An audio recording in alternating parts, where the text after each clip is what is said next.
Welcome to Sweet Life Beat Life. We hope this video helps.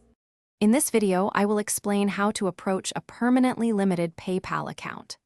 First, log into your account and navigate to the Resolution Center to understand why the limitation occurred. PayPal typically provides a detailed explanation and any steps you might need to take, even if the limitation is permanent. It is crucial to review all messages and notifications related to the account status. While a permanent limitation prevents new transactions, you can often withdraw your existing funds after a specific waiting period. This holding time is typically 180 days, or about 6 months, starting from the day your account was limited. After this period, PayPal usually allows you to transfer your remaining balance to an already linked bank account or debit card. Ensure your linked financial information is current and accurate for a smooth withdrawal. It is highly recommended to contact PayPal's customer support directly to understand the specifics of your permanent limitation.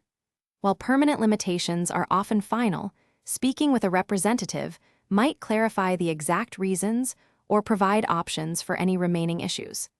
Be ready to explain your situation clearly and provide any documents they request.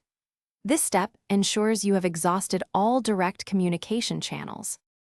Since a permanently limited PayPal account cannot be restored, it is wise to explore alternative payment services for your future online needs. Many reliable platforms offer similar functionalities for sending and receiving money securely. Always take time to thoroughly read and understand the terms and conditions of any financial service you utilize. Careful adherence to these guidelines will help prevent similar issues with other providers. Thanks for watching. Consider subscribing if we helped you.